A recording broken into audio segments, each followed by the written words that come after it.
The 170-year-old fortifications of the Federal Fortifications in Ulm have fascinated me for a long time. That's why I also help there with the voluntary restoration. It recently turned out that 2 new door leaves were needed in the Upper Geisenberg bastion. Since I had made doors like these before, I was happy to take on this task. Especially since the tower on which the door was to be renewed is a building that first brought me into contact with the Federal Fortress 30 years ago. I wanted to set up a workshop there with a friend at that time, but unfortunately we didn't get a lease. Or maybe fortunately, because the fortress tower was not really suitable for a workshop. I examined the door opening with the pitiful remains of the left door leaf and measured everything exactly. I disassembled what was left of the old door in order to study the construction and dismantle the iron parts. Of course, they should be reused. Unfortunately, a door hinge was loose. The stone masonry of the door frame was also badly damaged, so I had to do some repairs here too. First I drew a plan, then I got suitable wood. The door leaves should be made of spruce, the ledges of ash. After roughly sawing the ash wood, I brought it into the living room and let it dry on the top of the wood stove for 6 months. I wanted to insert the ledges with traditional dovetails.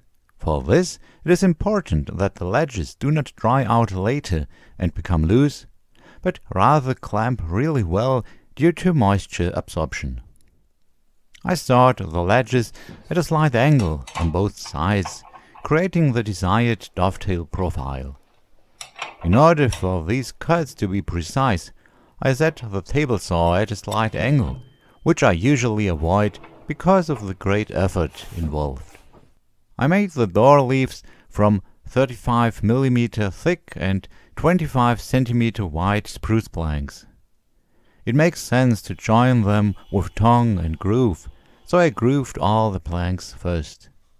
It's actually easier with the router, but mine was gone for being repaired, hence the somewhat tedious work on the table saw. As tongs, I was able to use scraps from the construction of windows, which are also intended for the fortress. Gluing together 5 planks of this size is not that easy. I did it in several steps so that I could use the smaller clamps that were available in larger numbers at first. For the final assembly step, I improvised with the clamps that were too short, and that went quite well. I made rebates on the inside edges of the door so I could reinforce the edges with steel. Experience has shown that doors in the fortress are repeatedly exposed to senseless attempts to break them open.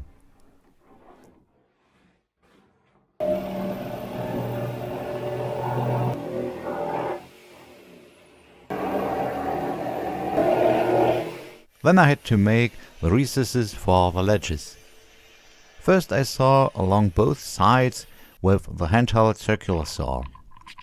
Then I took a router for removing the wood in between. This router is actually too small for this, but as I said, I didn't have my big one. It was then exciting to see whether the ledges fit in. Sometimes I had to push only by hand, but sometimes a hammer was needed. A diagonal strut between the crossbars ensures that the door leaves do not sag towards the center. The position of the strut is of course such that it is subjected to pressure. It must therefore be joined into the crossbars at the ends. Diagonal brace and dovetail joint make these traditional door panels very durable. Originally, this technique was used to avoid nails or screws as much as possible. In the 1850s, when this door was originally built, Screws were only used to attach the diagonal brace. I used the historically correct screws here as well. The first half of the door has now been primed and painted.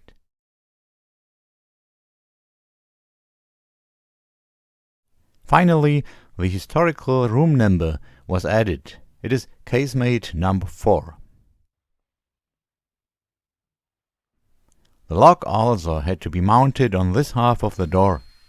I had welded a stable box lock, which has a fairly simple structure and can be closed with a standard lock cylinder.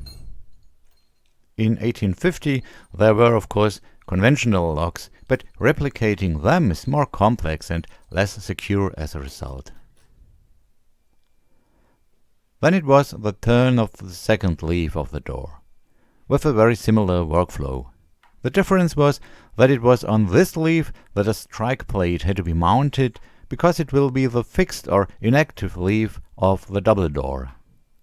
For this reason, this part also received iron bolts at the top and the bottom.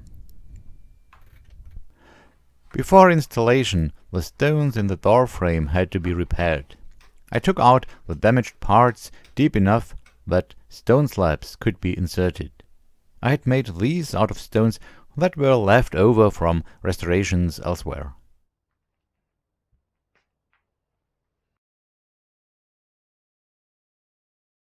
I filled in some minor damages with mortar only.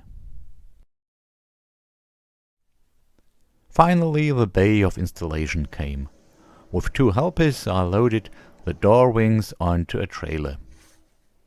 We took them to the upper Geisenberg bastion and there along the path behind the wall to the so-called left Sekundflanke.